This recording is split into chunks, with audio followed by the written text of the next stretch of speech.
Bismillahirrahmanirrahim. Assalamualaikum warahmatullahi wabarakatuh. Alhamdulillahirabbil alamin.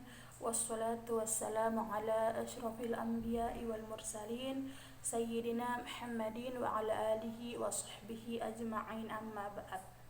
Rabbi shrah li sadri wa yassir li amri wahlul 'uqdatam min lisani yafqahu qawli. Alhamdulillah, kepada Allah kita bersyukur dan kepada Nabi Muhammad SAW kita bersolawat.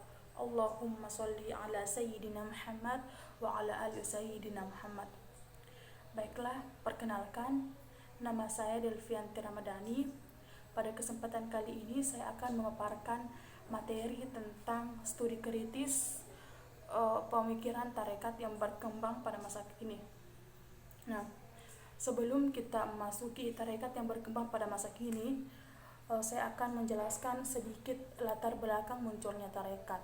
Nah, latar belakang munculnya tarekat ini yaitu pemikiran melalui filsafat itu tentang eksistensi Tuhan tidak sepenuhnya bisa menjawab sebuah pernyataan tentang adanya Tuhan. Tidak semua bisa menjawab tentang cara kita bisa mendekatkan diri kepada Tuhan. Makanya ulama sufi menciptakan tarekat untuk bagaimana cara kita untuk mendekatkan diri kepada Tuhan, atau tarekat itu sebuah jalan lain untuk menemukan eksistensi tersebut.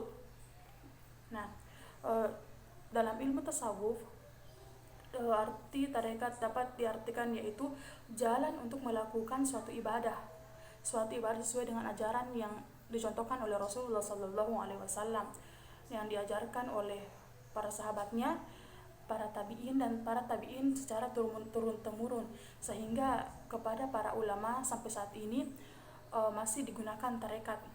Nah, namun sejak munculnya gerakan pembaharuan Islam yang diilhami oleh gerakan beberapa aliran dari timur, yaitu pada awal 20 Masehi kalau tidak salah, aliran keagamaan yang cenderung sufistik, sangat sufistik, termasuk tarekat dalam Islam, termasuk Islam terus terpojokkan pada posisi yang kurang menguntungkan.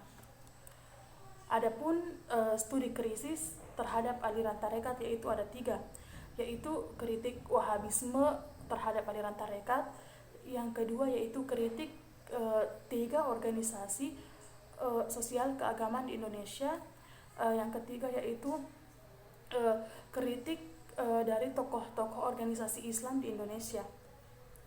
Nah, adapun kritik Wahabisme terhadap aliran tarekat, nah yang pertama yaitu watak yang dianggap terlalu longgar pada ajaran-ajaran keagamaan yang dinilai palsu. Yang kedua yaitu sikap pembawanya cenderung mengingkari dunia berikut segala simbol kehidupannya. Yang ketiga yaitu paham keagamaan ini lebih jauh dinilai telah merusak umat Islam karena watak yang tidak berpihak pada dimensi intelektualisme dan tradisionalisme yang dibutuhkan, terutama dalam membangun berbagai keimanan. Yaitu yang ketiga, kritik organisasi sosial keagamaan di Indonesia. Nah, adapun ketiga organisasi masa Islam mengeluarkan kritik terhadap keberadaan tarekat dan tasawuf, walaupun dengan variasi yang berbeda. Yang pertama yaitu organisasi Persatuan Islam atau PERSIS. Nah, PERSIS ini mengklaim bahwa tarekat dan tasawuf merupakan bukti penyimpangan dari ajaran Islam yang dicontohkan oleh Rasulullah SAW. Yang kedua yaitu Muhammadiyah. Nah, Muhammadiyah ini menganggap tasawuf dan tarekat sesuai penghalang bagi kemajuan umat Islam, terutama dalam ikhtiar mengejar ketertinggalannya dari umat lain. Yang ketiga yaitu NU atau Nahdlatul Ulama, menganggap tarekat itu tidak semuanya buruk. Ada yang mu'tabaroh, ada yang ghairu mu'tabaroh, dan yang ada juga yang sesuai dengan sunnah Nabi Muhammad SAW, ada pula yang sesat. Nah, adapun aliran-aliran tarekat yang berkembang pada masa kini, yaitu yang pertama aliran tarekat Qadiriyah, yang kedua tarekat Rifaiyah, yang ketiga tarekat Tijaniyah, yang keempat tarekat Hadaniyah, yang kelima tarekat Halwatiyah, keenam tarekat Naksabandiyah, dan ketujuh yaitu tarekat Qadariyah dan Naksabandiyah. Nah, tarekat Qadariyah yang tarekat yang didirikan oleh waliullah yaitu Syekh Abdul Qadir Al-Jailani. Nah, tarekat Qadariyah ini adalah tarekat yang paling tertua. Ajarannya yaitu senantiasa berzikir setiap siang dan malam hari dan setelah sholat 5 waktu.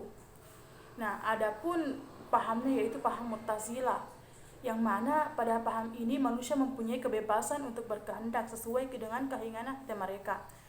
Adapun penganutnya yaitu Aljazair, Libya, Sudan, Mesir, Irak, dan Afrika dan Indonesia. Yang kedua yaitu tarekat Rifaiyah. Tarekat Rifaiyah ini didirikan oleh Sayyid Ahmad Al-Rifai. Ajarannya yaitu mengajak manusia untuk beriman dan mengikuti sunnah Rasul, menjaga rukun Islam, berpegang kepada yang hak dan meninggalkan yang batil. Ciri-cirinya yaitu penggunaan rebana dalam wiridnya yang diikuti dengan tarian dan diiringi permainan debus, yaitu menikam diri dengan sepotong senjata tajam yang diiringi dengan zikir-zikir tertentu dalam hal ihwal tarekatnya. Yang ketiga yaitu tarekat Tijaniyah. Tarekat ini didirikan oleh Sayyid Al-Syekh Abdul Abbas Ahmad bin Muhammad Al-Tijani. Nah, sejarahnya yaitu pada tahun 1196 Syekh Al-Tijani pergi ke suatu tempat di padang Sahara, yang mana di tempat itu tinggal seorang waliullah yaitu Abu Sanghun.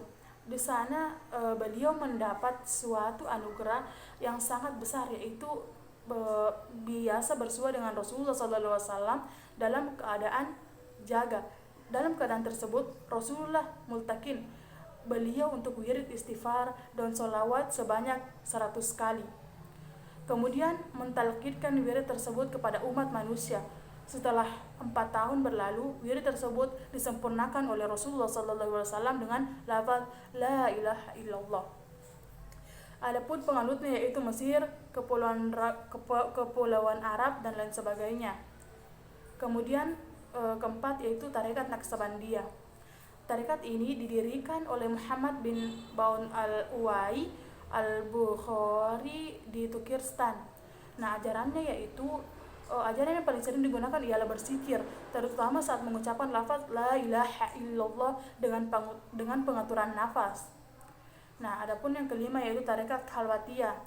Tarekat ini didirikan oleh Syekh Muhammad bin Ahmad Karimuddin Al-Wati. Nah, sekarang ini terdapat 2 cabang terpisah dari tarekat Halwatiyah, yaitu tarekat Halwatiyah Yusuf dan Halwatiyah Saman. Tarekat ini hanya menyebar di kalangan orang Makassar dan sedikit orang Bugis. Adapun ajarannya yaitu yang pertama tafakkur, ialah merenung tentang kebesaran Allah. Yang kedua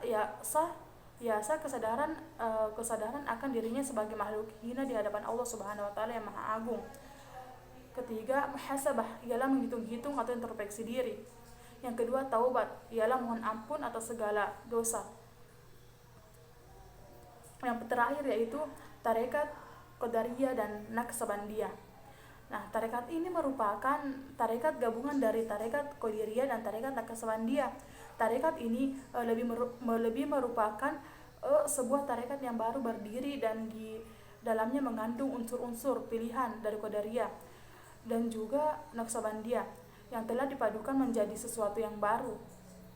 Nah, tarekat ini didirikan oleh orang Indonesia asli yaitu Ahmad Khatib Ibnu Al-Ghaffar Sambas yang bermukim dan mengajar di Mekah pada pertengahan abad ke-19 Masehi. Ia berangkat ke Mekah untuk belajar ilmu-ilmu Islam termasuk tasawuf dan mencapai posisi yang sangat dihargai di antaranya teman-temannya. Dan kemudian menjadi seorang tokoh yang berpengaruh di seluruh dunia.